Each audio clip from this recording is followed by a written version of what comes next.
Some of the people in the film I'd worked with before.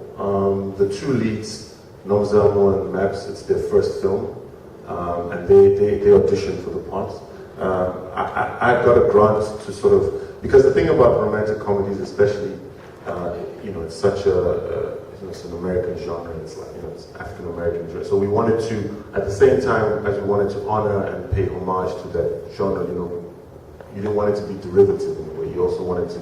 So we did this sort of improvisation. We started in 2010 with 5 actors, saying, well, if we did a love story in Johannesburg, what would it look like? And we improvised for a month. I would go off and write, and then the following year, which is 2011, I increased the pool to about 10 actors, and then they improvised for a month, and then I would go away with my writing partner and would write. So the process with the actors is also some of them, like Gordon, for example, played by Thomas.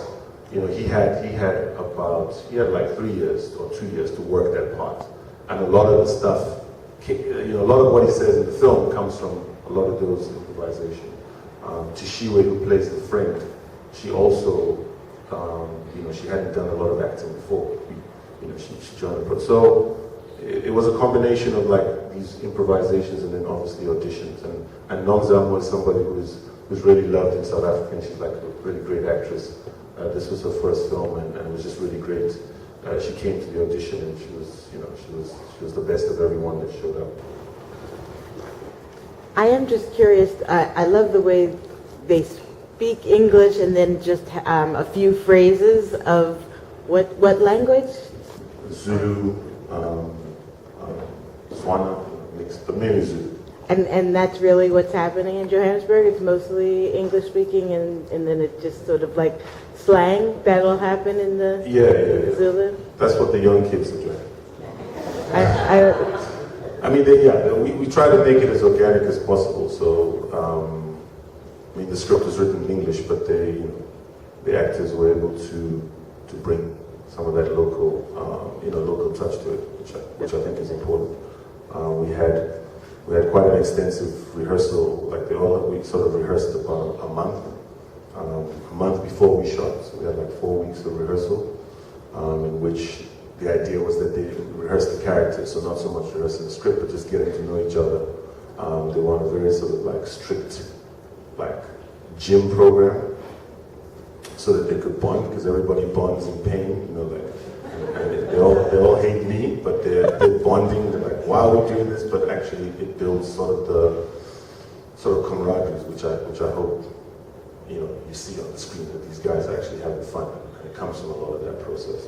And I just wanted to say the thing about this film was that when it came out in South Africa last year, it actually sparked.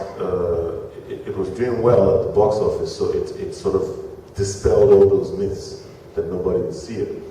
And it was prematurely taken off the screens, which led to a conversation with our Minister of Arts and Culture got involved with the exhibitors and called a meeting and said, you can't treat South African films that are doing well like this, And it actually led to a sort of dialogue about how South African cinema and films that do well are treated. So while it's a love story, it actually became this sort of how I call it, like a lightning rod of you can't treat.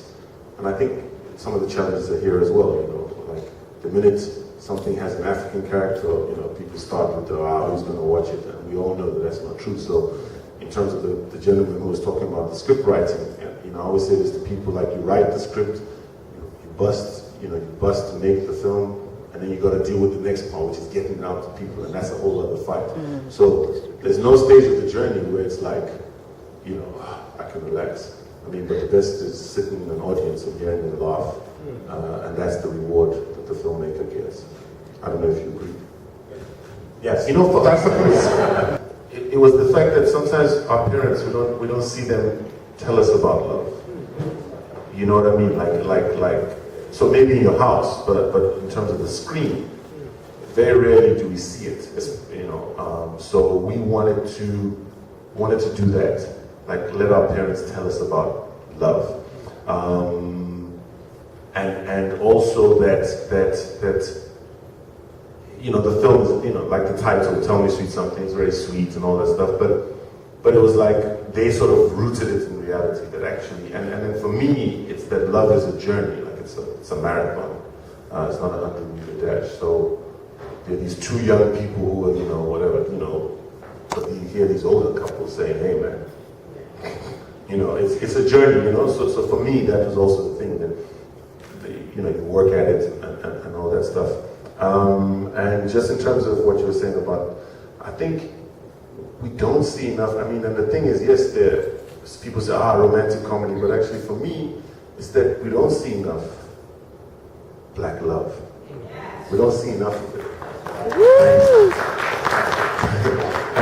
And it's so crucial, like it's so crucial. And I can only think about growing up, the kind of images my parents, you know, we watched a lot of Sidney Poitier films, you know, my parents were really clear about the kind of imagery they wanted their children to digest, which is positive and affirmative images. So for me, making the film was that I felt like I must scatter this film with all shades of beauty that's Black and African and African American and everything that celebrates that, because actually there's not, we might think there's enough of it, but there's actually not enough of it. So psychologically when you're watching it, hopefully you're recognizing things, but at the same time it is affirmative and you leave the cinema hopefully feeling, you know, positive. So, yeah.